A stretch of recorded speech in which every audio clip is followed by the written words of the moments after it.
Olá, eu sou Alessandro Perim e apresento os principais assuntos debatidos na tribuna durante as sessões plenárias da Assembleia Legislativa. Fechamento de escolas públicas estaduais e menor autonomia dos diretores foram temas discutidos pelo deputado Pedro Kemp. Eu gostaria hoje de ocupar esse espaço no grande expediente para falar um pouco, na condição de presidente da Comissão de Educação desta Casa, da situação das escolas estaduais.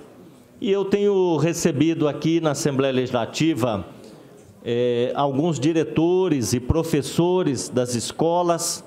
Ontem mesmo eu tive fazendo uma reunião com uma diretora, um diretor adjunto e uma professora de uma escola, relatando aquilo que eu já venho ouvindo de vários professores e diretores desde as férias, desde o recesso. Tive a oportunidade de falar alguma coisa aqui na abertura do ano legislativo sobre isso também. Mas existe um clima de insatisfação, de descontentamento nas escolas estaduais com algumas medidas que foram adotadas pelo governo do Estado através da Secretaria de Educação e que estão causando alguns transtornos na vida dos diretores, dos professores e até dos alunos. Vou relatar aqui algumas coisas e eu gostaria que o nosso líder do governo, o deputado Barbosinha, também fizesse uma interlocução aí junto à Secretaria de Educação para nós darmos uma resposta a essas pessoas. Durante as férias, nós tivemos aqui em Campo Grande o fechamento de 4 escolas estaduais. Eu até tive conversando com o governador numa audiência sobre isso e a gente entende, do ponto de vista administrativo, a necessidade de racionalizar os gastos, né, o recurso da educação tem que ser bem aplicado, etc. Agora, esse fechamento ele não pode se dar apenas por essa lógica da economia. Nós temos que pensar também na qualidade da educação que nós queremos oferecer para os nossos jovens. Com o fechamento de 4 escolas e de muitas outras salas de aula, nós estamos hoje tendo uma reclamação de diretores de salas de aula superlotadas. A Secretaria de Educação hoje ela tem um controle do número de alunos por sala e os diretores fazem a matrícula. Se não chega aquele número mínimo de alunos, a sala não pode ser aberta. E tem um problema. Nós temos salas de aula com alunos com deficiência. E pela legislação, alunos com deficiência matriculados numa sala de aula tem que reduzir o número de alunos. Senão o professor não dá conta. Ele precisa, às vezes, até de um auxiliar para atender aquele aluno com deficiência. O que está acontecendo hoje, nós temos salas de aula superlotadas e com alunos com deficiência ali, dificultando o atendimento que esse professor deve dar a todos os alunos, e em especial ao aluno com deficiência. Mas tem uma outra denúncia grave, que é a existência de alunos fora da sala de aula. Fora da sala de aula. E eu tenho dito para esses alunos, vocês procurem o Ministério Público para fazer valer o direito de vocês, né, à educação. Por quê? Por que eles estão fora da sala de aula? Porque numa escola que já completou, no 9º ano, 40 alunos numa sala, a diretora não tem mais como colocar ali carteira para atender novos alunos. Se tem mais 15, 20 alunos para aquele 9º ano, ela não pode abrir uma nova sala de aula para atender a 20 alunos, porque está abaixo do número mínimo exigido pela secretaria. Agora, ela não pode juntar os 20 alunos com aqueles 40, dando 60, e abrir 2 salas de 30, porque aí também está abaixo do número mínimo de alunos. Então, como é que faz? Aqueles alunos, eles ficam sem aula? Eles vão estudar onde? Do outro lado da cidade? Então, estão acontecendo alguns problemas nesse sentido, né? Primeiro problema, aluno que não conseguiu vaga ainda. Segundo, as salas superlotadas. A secretaria precisa rever alguns critérios, porque hoje está lá no sistema. Se não completou o número mínimo, o diretor não pode abrir aquela sala de aula, mesmo tendo alunos com deficiência. Eu quero chamar a atenção para isso. Hoje nós estamos abrindo aqui a Frente Parlamentar em Defesa da Pessoa com Deficiência, né? Eu já quero me antecipar, porque a frente vai ser recriada, né? Mas fazer a defesa desses alunos, né? Porque um aluno com deficiência, numa sala com 40, 37, 35 alunos, fica muito difícil para o professor dar um atendimento. Eu vou conceder uma parte a Vossa Excelência, mas antes eu queria terminar de colocar aqui os itens, porque aí Vossa Excelência já faz um apanhado geral. Mas outra preocupação, deputado Barbosinha, houve a demissão de 300 professores das salas de informática, né, de tecnologia educacional das escolas. E a secretaria abriu agora uma seleção simplificada, né, para contratar, no lugar desses professores, técnicos de nível médio, né, para atender. Eu acho uma perda, um retrocesso, você substituir os professores por técnicos, né, de informática. Eu sei que o governo quer economizar, mas na educação, se você faz esse tipo de coisa, a qualidade fica prejudicada, né? A outra questão é que os diretores das escolas perderam a autonomia para gerir a escola, como gestores da escola, perderam a autonomia. E aqui eu quero fazer uma denúncia de que a lotação de professores, a convocação de professores, hoje, ela está atendendo a um critério político. A Secretaria de Educação, que quer tanto economizar, nesses últimos anos, criou as coordenadorias regionais de educação, que não existia no Estado. Então, criou, né? Eu não sei que economia que é essa. Agora, para convocar um professor, o diretor não tem mais autonomia. Ele não, lá no bairro dele, Cabomí, lá no Paraty, o diretor conhece aquela professora que dá aula há 20 anos, 10 anos, ele não pode mais convocar. Agora é a Coordenadoria Regional de Educação que seleciona os professores e manda para lá. Sabe o que está acontecendo? Um professor que mora aqui na Nova Lima foi designado para dar aula lá na Copa Vila 2. Ele vai andar 30 quilômetros para dar aula. O que aconteceu? O professor chegou lá, ele falou, mas é aqui que me mandaram para dar aula? Não vou ficar nessa escola. Aí ele desistiu da vaga. Aí a secretaria disse para a diretora, então agora a senhora pode convocar aí quem a senhora quiser. Então, os diretores não estão tendo autonomia para contratar, para convocar aqueles professores. Isso foi a vida inteira na Secretaria de Educação, foi assim. Os diretores sempre tiveram autonomia para selecionar os seus professores convocados, são temporários, né? Agora, que critério estão adotando? Será que é político? Barbosinha, líder do governo na Casa de Leis, também usou a tribuna para falar sobre o fechamento das escolas. Deputado Pedro Kemp, de forma sempre liana, cavalheira, levantou alguns assuntos relacionados à educação, pedindo as explicações da liderança do governo acerca de fechamento de algumas escolas, 4 escolas que ele relaciona na cidade de Campo Grande, né, e questiona os motivos desse fechamento. A primeira coisa que eu acho que é importante deixar claro, que nós não estamos falando em fechamento de vagas. Evidente que se houver alguma distorção, nós estamos, obviamente, à disposição para encaminhar, inclusive com o deputado Pedro Kemp, junto à Secretaria de Educação, as eventuais reclamações. Mas aqui eu trago a justificativa, por exemplo, em relação às 4 escolas mencionadas pelo deputado Pedro Kemp. Primeira delas, Escola Estadual Riachuelo, lá no bairro Cabreúva. Essa escola, ela possuía 12 salas de aula com capacidade máxima de 43 alunos por sala. Em 2018, essa unidade escolar obteve 629 matrículas, sendo que apenas 464 alunos possuíam registro de frequência escolar, embora não fossem consecutivas.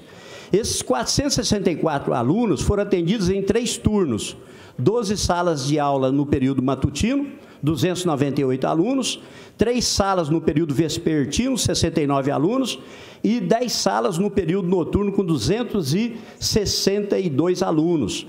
Para o ano letivo de 2019, o ano que nós estamos, apenas 64,23 alcançaram o sucesso escolar e 28,94, 182 alunos reprovaram ou abandonaram seus estudos. Eu fiz essa descrição para mostrar que a capacidade máxima de atendimento dessa escola em Comento por turno é de 516 alunos, o que totaliza 1.548 alunos nos 3 turnos. Conclui-se, feito essa análise, que em 2018 a escola funcionou com 29,97% de sua capacidade.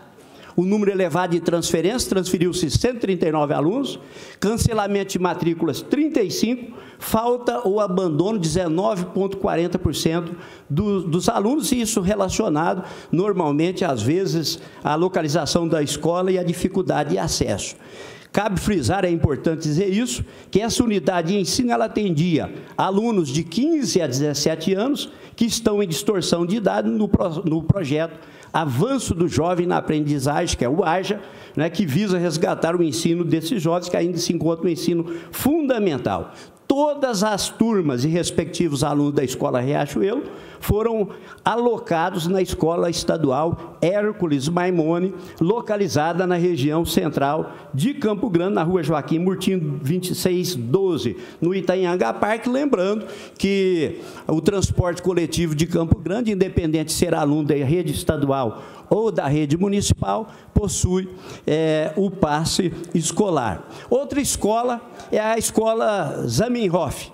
Essa escola ela tem capacidade de 525 alunos e estava atendendo 289. Essa escola fica próxima a 2 escolas municipais e uma estadual, nas quais os alunos foram realocados. Essa escola, deputado Gerson Crá, já concedo uma parte a Vossa Excelência, era alugada, custava ao Estado 90 mil por mês. Todos os alunos foram realocados. Da mesma forma, a Escola Otaviano Gonçalves da Silveira Júnior. Essa escola, localizada ali no prédio de propriedade do condomínio Flamingos, essa escola ela foi instalada lá com a promessa de que esse imóvel seria doado ao poder público, que não ocorreu. E o condomínio pediu o afastamento dessa escola, sabendo que a 500 metros dessa escola que foi fechada, nós temos a Escola Otaviano Gonçalves da Silveira Júnior, com capacidade para receber os 564 alunos, o que efetivamente aconteceu. A quarta escola é a Escola Estadual Dona Consuelo Miller. É importante dizer que essa escola foi fechada apenas o 3º ano do ensino médio, não a escola toda, mas apenas o 3º ano do ensino médio, e esses alunos foram realocados na Escola Estadual José Antônio Pereira e Escola Estadual 11 de Outubro. Deputado Gerson Claro, evidente que o deputado Pedro Kemp traz informações aqui de que alunos poderiam estar sem sala de aula. Esse fato, evidentemente, nós temos que levar ao conhecimento da Secretaria de Educação, precisamos de saber quais são esses alunos, para que nós possamos encontrar a solução, uma vez que as informações passadas pela Secretaria de Educação é de que nenhum aluno está fora de sala de aula por falta de vagas. Então, na verdade, não houve fechamento de vagas, houve fechamento de escola, e no momento que nós estamos vivendo, não se admite desperdício de recurso público, uma vez que você tem uma escola, com uma capacidade para 1.000 alunos, estudando 200, é evidente que se eu tenho uma escola próxima, que esses alunos podem se transferir sem prejuízo ao aprendizado, isso deve ocorrer. Eu concedo uma parte a Vossa Excelência. Obrigado, deputado. Na mesma linha do que o senhor vem dizendo, eu tive a oportunidade, como também membro da Comissão de Educação, já de fazer visita à Secretaria de Educação, especular sobre o assunto, e eu acho importante a gente demarcar um território. Uma coisa é a discussão política e ideológica da educação, outra coisa é a questão administrativa, técnica, pedagógica. O problema da evasão escolar, o problema do aproveitamento que nós temos ao final de um curso, ao final de um período, de um ano, numa escola, quantos por cento realmente, efetivamente, terminam o curso com aprovação, é um problema técnico-pedagógico de evasão e de aproveitamento que leva, de repente, muita parte do recurso público destinado à educação pelo ralo. Então, é uma questão que tem que ser tratada com responsabilidade e a Secretaria está debatendo esse assunto. É uma relação entre o número de alunos que se matriculam e o número de alunos que efetivamente terminam o ano. Logicamente que, ao iniciar uma sala com muita gente, tem até um prejuízo pedagógico, mas, certamente, no meio do ano, nós vamos ter que juntar as classes de novo, vamos ter que refazer isso. E esse assunto não diz respeito somente ao Estado. Nós temos conhecimento de vários municípios que também estão sendo levados a fechar escolas, não só salas de aulas. Exemplo disso, o município de Sidrolândia, por exemplo, alguns assentamentos, um assentamento que é o assentamento onde mora minha mãe, assentamento São Pedro, uma escola municipal nova foi fechada porque não tem mais aluno. Essa é a verdade. Então, nós precisamos, de fato, tratar esse assunto como um assunto técnico-pedagógico. Com relação à política de contratação, de convocação, que efetivamente poderia ser tocada pelo diretor da escola ou por um coordenador, a denúncia do apadrinhamento, se há possibilidade do apadrinhamento na central, da mesma forma o apadrinhamento, há denúncias de diretores que também trabalhavam com apadrinhamento, com padres, primos, parentes. Então, é importante que a gente traga o caso concreto para que, se tiver apadrinhamento, o governo possa tomar providência, senhor deputado. Deputado Gerson Claro, eu agradeço, incorporo a manifestação de Vossa Excelência, e o deputado Gerson Claro traz um assunto importante, que é o número, a divergência entre número de matriculados e de alunos que efetivamente frequentam a sala de aula. Às vezes há uma campanha muito forte para matricular alunos, né? E esses alunos não comparecem. Você matricula para a sala de aula 40 alunos, comparece 30, e aí acontece exatamente isso. No meio do ano você tem uma escola com 19, 18, 20 alunos na sala de aula. Evidente que o aspecto pedagógico ele há de prevalecer sobre qualquer aspecto econômico, mas é evidente que isso também tem que ser cuidado. Concedo ao deputado Cabalmi uma parte. 2 minutos, deputado Cabalmi. Deputado Barbosinha, rapidinho, esses problemas detectados sobre fechamento de salas de aulas não foram só apenas em Campo Grande. Nós tivemos problema em Bandeirantes, tivemos problema em Camapuã, tivemos problema em Deodápolis, além dos problemas elencados aqui em Campo Grande. Eu só acho, deputado Barbosinha, que primeiro tem que fazer um estudo aprofundado. Assim, respeito a opinião de Vossa Excelência, as informações da Secretaria de Educação, a fala do deputado Pedro Kemp, mas sempre que os afetados pelas mudanças, se incendem, reivindicam, não concordam, eu acho que tem que averiguar melhor. Tem que averiguar melhor. É muito fácil falar assim, olha, salas de aulas, por falta de aluno, evasão, se fecham. Assim, é complicado fazer economia em cima de dados da educação. É preocupante, até porque eu acho que o prejuízo de você ter um aluno fora da sala de aula por conta de uma decisão é preocupante.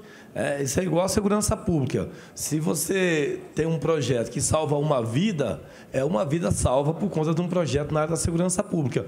E você ter um aluno fora da sala de aula, porque as mudanças levaram para que ele não frequentasse a sala de aula, é um prejuízo, praticamente irreversível.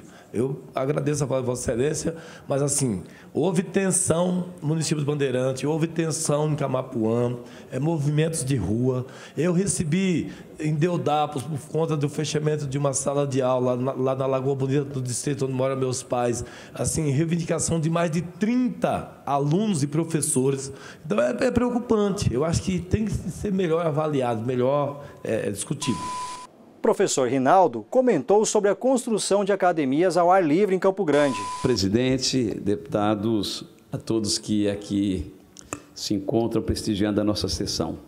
Não quero delongar aqui na minha palavra, mas só fazendo aqui um adendo, deputado Barbosinha, que essa é uma realidade em vários lugares, só para sintetizar e exemplificar o que Vossa Excelência disse aqui, sobre essa questão que fora abordada dessa tribuna. O município de Camapuã, por exemplo, lá tem 10 escolas.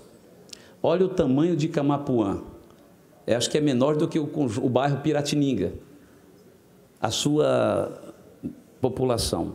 Lá nós temos 10 escolas, 5 do município e 5 do estado. Não existe o corpo discente para preencher as 10 escolas. E em consonância, em conversa e argumentos entre prefeitura e o estado, na pessoa da secretária Maria Cecília, chegaram-se à conclusão que era impossível manter 10 escolas num espaço físico tão pequeno como aquele, até porque não existe número suficiente. Mas acredito eu que esta é uma questão que está sendo discutida com muita maturidade, até porque o governo do estado, não tenho dúvida, e todos nós sabemos a importância que é a educação, até porque Paulo Freire exemplificou muito bem isso no verbo, dizendo que a educação não muda o mundo, a educação ela muda pessoas, e pessoas preparadas têm condições de ajudar a melhorar o mundo. Portanto, só para deixar registrado, e parabenizar Vossa Excelência como líder do governo aqui, dando as explicações corretas e com muita clareza. Mas o que me traz à tribuna, senhor presidente, hoje é para falar um pouquinho dessa dificuldade que a gente vive no nosso país, no que diz respeito à questão da burocracia. Eu falei agora há pouco, até atendendo à reivindicação de um morador de um bairro do Jardim Antártica, a respeito das nossas emendas parlamentares. Deputado Barbosinha, em 2012, no final de 2012, na época, o governador do estado, André Putinelli, nós tínhamos um valor de R$800 mil de emenda, cada deputado, para dividir aí na área da saúde, da educação e da assistência social. Eu praticamente deixei quase que 400 mil, ou seja, quase que 50% do valor total das minhas emendas, para que fossem instaladas, à época, em 15 bairros, 15 academias ao ar livre. Nós sabemos que uma das patologias que mais prejudica a população chama-se a depressão, que consequentemente acaba elevando as pessoas, deputado Vaz, a um AVC, chamado AVC isquêmico, e algumas pessoas, muitas delas na idade um pouco mais avançada de suas vidas, acabam ficando com uma sequela. Portanto, nada melhor para uma pessoa que não tem condições, às vezes, de ter uma terapia particular, às vezes não tem condições de ir até o centro de uma academia, de poder fazer ali o seu exercício físico. Portanto, 2012, está aqui um retrato, depois que eu falei aqui, pedi para a minha assessoria entrar em contato, porque isso fica alocado na Secretaria de Saúde, o convênio 2013-17 de 2012, para que pudesse, vereador, professor Valdir Gomes, que nos dá a honra e a alegria de poder estar aqui conosco, de final de 2012, para que no governo do senhor Alcides Bernal pudesse começar a fazer a instalação. Pois bem, passou-se 2013, não aconteceu nada, e o dinheiro, é bom que o Valdir esteja aqui, o dinheiro parado na Secretaria da Saúde.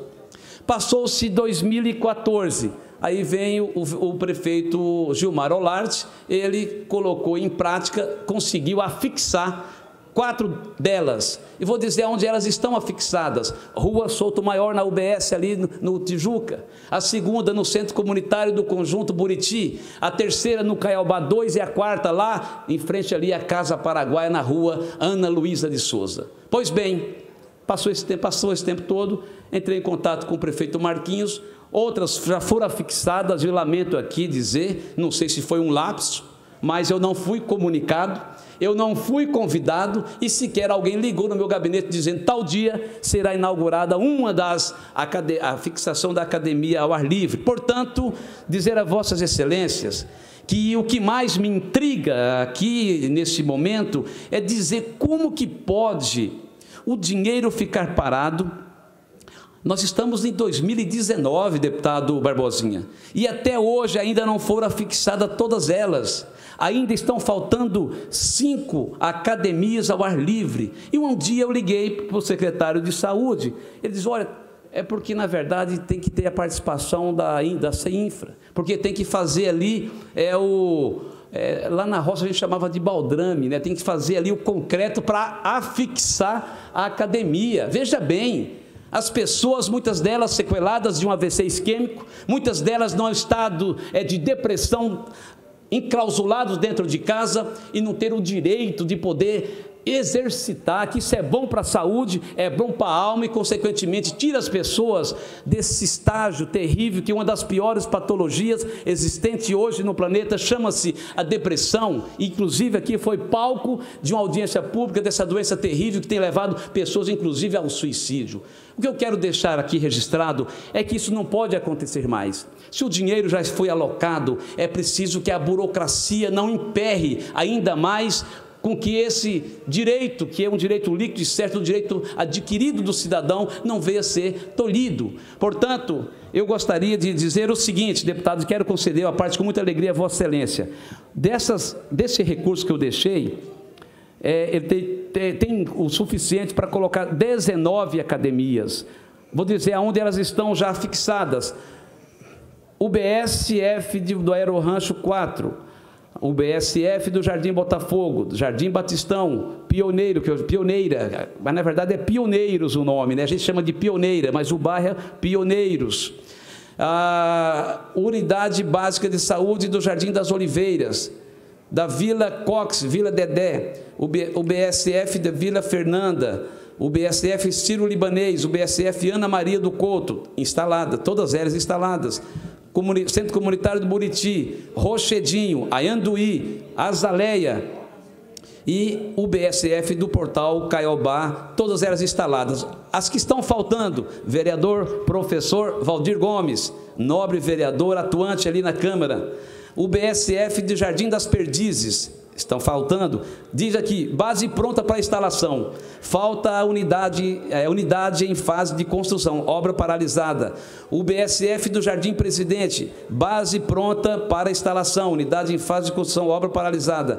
O BSF do Aerorancho Granja, base também em andamento.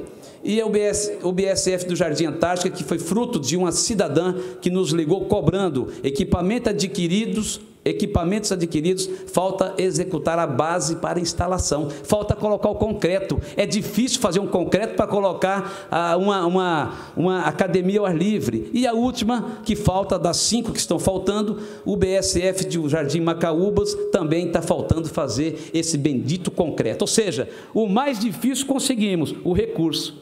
E esse recurso já fez aniversário, não foi só de um ano, não foram só de 2, de 3, desde 2012 que esse recurso está alocado, paralisado na Secretaria de Saúde do município, e por detalhes, por questões burocráticas, não sei se é falta, não quero dizer que há dolo na ação, mas talvez aí um lápis por algum funcionário. Eu gostaria de deixar registrado para que o prefeito Marquinhos Trade realmente puxe a orelha dos responsáveis para que este direito alcance as pessoas do nosso município, de forma muito especial aqueles que mais precisam, e muitas das vezes esta terapia ocupacional poderá ajudar a melhorar a qualidade de vida. A minha preocupação é com aquelas pessoas que realmente precisam. Eu espero que dessas 19 academias, essas últimas 5 que faltam a ser afixadas, que elas sejam feitas num espaço curto de tempo e que a população do nosso município, principalmente nesse momento tão difícil que a gente está vivendo, possa realmente ter esse direito e poder exercitar esse direito que lhes é garantido. E o programa TV Aberta fica por aqui. Obrigado pela sua companhia. Aproveite e siga as nossas redes sociais.